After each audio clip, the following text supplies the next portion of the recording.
Assalamualaikum warahmatullahi wabarakatuh. Perkenalkan, nama saya Sherly Agustina Ningsih, Stambuk D1A1210090, jurusan Agribisnis kelas C. Saya di sini akan menjelaskan materi pendidikan Pancasila dengan topik-topik sebagai berikut. Yang pertama, sumber historis Pancasila sebagai sistem filsafat. Pembahasan sila-sila Pancasila sebagai sistem filsafat dapat ditelusuri dalam sejarah masyarakat Indonesia sebagai berikut. Yang pertama, sila ketuhanan yang Maha Esa. Sejak zaman purbakala hingga pintu gerbang kemerdekaan negara Indonesia, masyarakat Nusantara telah melewati ribuan tahun pengaruh agama-agama lokal, yaitu sekitar 14 abad pengaruh Hindu dan Buddha, 7 abad pengaruh Islam, dan 4 abad pengaruh Kristen. Tuhan telah menyerahkan dalam ruang publik Nusantara. Hal ini dapat dibuktikan dengan masih berlangsungnya sistem penyembahan dari berbagai kepercayaan dalam agama-agama yang hidup di Indonesia pada suatu sistem religi politik tradisional di muka bumi ini. Termasuk di Indonesia, agama memiliki peranan sentral dalam pendefinisian institusi sosial.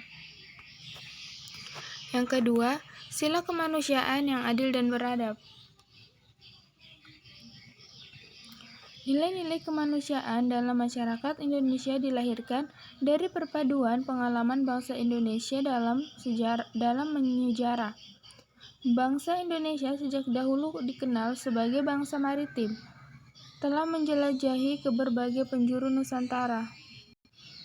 Hasil pengembaraan itu membentuk karakter bangsa Indonesia yang kemudian oleh Soekarno disebut dengan istilah nasionalisme dan peri kemanusiaan. Kemanjuran konsepsi internasionalisme yang berwawasan kemanusiaan yang adil dan beradab menemukan ruang pembuktiannya segera setelah proklamasi kemerdekaan Indonesia. Yang ketiga, sila persatuan Indonesia. Indonesia adalah bangsa majemuk paripurna yang menakjubkan karena kemajemukan sosial, kultural, dan teritorial dalam menyatu dalam suatu komunitas politik kebangsaan Indonesia. Indonesia adalah sebuah bangsa besar yang mewadahi warisan peradaban Nusantara dan kerajaan-kerajaan bahari terbesar di muka bumi. Yang keempat, sila kerakyatan yang dipimpin oleh hikmat kebijaksanaan dalam permusyawaratan perwakilan. Demokrasi sebagai bentuk pemerintahan dari rakyat, oleh rakyat, dan untuk rakyat memang merupakan fenomena baru di Indonesia yang muncul sebagai ikutan formasi negara Republik Indonesia Merdeka. Sejarah menunjukkan bahwa kerajaan-kerajaan pra-autokrat, meskipun demikian, nilai-nilai demokrasi dalam taraf tertentu malah telah berkembang dalam budaya Nusantara dan dipraktikkan setidaknya dalam unit politik kecil seperti di desa di Jawa, nagari di Sumatera Barat, Banjar di Bali, dan lain sebagainya. Yang terakhir, sila keadilan sosial bagi seluruh rakyat Indonesia, yang mana impian kebahagiaan itu terpahit dalam ungkapan Gemaripalo Jinawi Tata Tentrem Kerta Raharja. Demi impian masyarakat yang adil dan makmur itu, para pejuang bangsa telah mengorbankan dirinya untuk mewujudkan cita-cita tersebut. Sejarah mencatat bahwa bangsa Indonesia dahulunya adalah bangsa yang hidup dalam keadilan dan kemakmuran. Keadaan ini kemudian dirampas oleh kolonialisme. Topik kedua yaitu sumber sosiologis Pancasila sebagai sistem filsafat. Sumber sosiologis Pancasila sebagai sistem filsafat dapat diklasifikasikan ke dalam dua kelompok. Yang pertama, kelompok masyarakat awam yang memahami Pancasila sebagai sistem filsafat yang sudah dikenal masyarakat Indonesia dalam bentuk pandangan hidup, way of life, yang terdapat dalam agama, adat istiadat, dan budaya sebagai suku bangsa di Indonesia. Kelompok yang kedua adalah masyarakat ilmiah akademis yang memahami Pancasila sebagai sistem filsafat dengan teori-teori yang bersifat akademis. Kesatuan dan hubungan sila-sila Pancasila yang hierarkis piramidal digambarkan Notonegoro tahun 1980 dengan bentuk piramida yang bertingkat 5. Sila ketuhanan Yang Maha Esa berada di puncak piramida dan sila keadilan sosial bagi seluruh rakyat Indonesia berada di alas piramida. Rumusan hierarkis piramidal tersebut dapat digambarkan sebagai berikut. Yang pertama, sila ketuhanan Yang Maha Esa menjiwai dan meliputi sila kemanusiaan yang adil dan beradab, persatuan Indonesia, kerakyatan yang dipimpin oleh hikmat kebijaksanaan dalam permusyawaratan perwakilan, dan keadilan sosial bagi seluruh rakyat Indonesia. Yang kedua, sila kemanusiaan yang adil dan beradab dijiwai dan diliputi oleh sila ketuhanan Yang Maha Esa, menjiwai dan meliputi sila persatuan Indonesia, kerakyatan yang dipimpin oleh hikmat kebijaksanaan dalam permusyawaratan perwakilan, dan keadilan sosial bagi seluruh rakyat Indonesia. Yang ketiga, sila persatuan Indonesia dijiwai dan diliputi oleh sila ketuhanan Yang Maha Esa, sila kemanusiaan yang adil dan beradab, dan menjiwai serta meliputi sila kerakyatan yang dipimpin oleh hikmat kebijaksanaan dalam permusyawaratan perwakilan, dan keadilan sosial bagi seluruh rakyat Indonesia. Yang keempat, sila kerakyatan yang dipimpin oleh hikmat kebijaksanaan dalam permusyawaratan perwakilan dijiwai dan diliputi oleh sila ketuhanan Yang Maha Esa, kemanusiaan yang adil dan beradab, persatuan Indonesia, dan menjiwai serta meliputi keadilan sosial bagi seluruh rakyat Indonesia.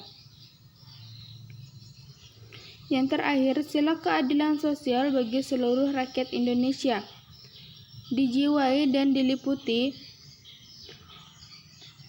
oleh sila ketuhanan Yang Maha Esa, kemanusiaan yang adil dan beradab, persatuan Indonesia, dan kerakyatan yang dipimpin oleh hikmat kebijaksanaan dalam permusyawaratan perwakilan.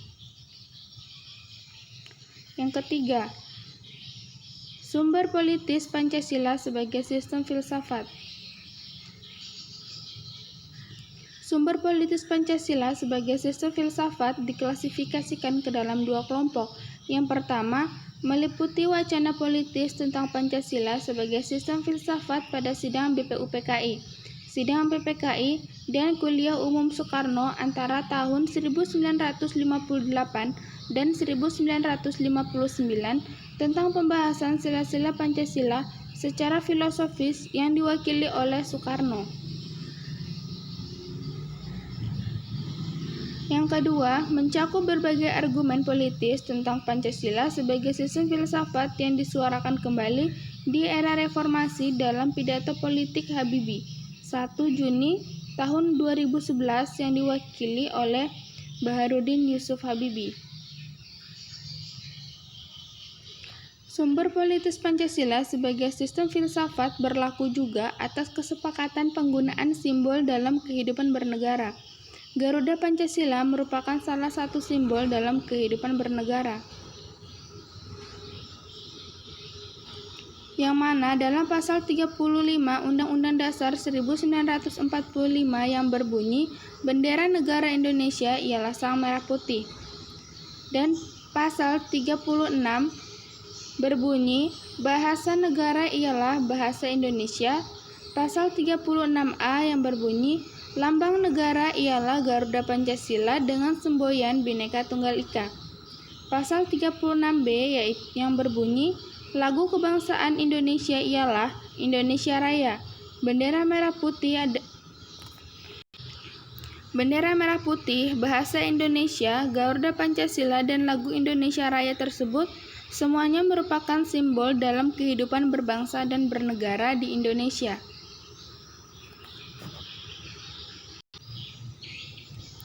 Berikut adalah filosofi dari burung Garuda.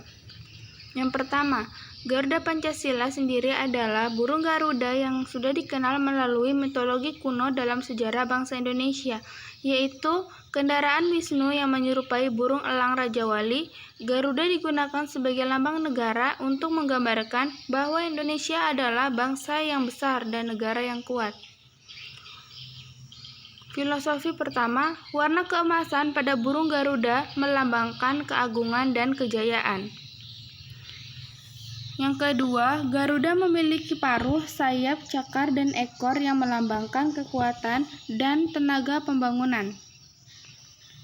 Yang ketiga, jumlah bulu Garuda Pancasila melambangkan hari jadi proklamasi kemerdekaan Indonesia pada 17 Agustus 1945, diantaranya 17 helai bulu pada masing-masing sayap, 18 helai bulu pada ekor, 19 helai bulu di bawah perisai atau pada pangkal ekor, dan 45 helai bulu di leher.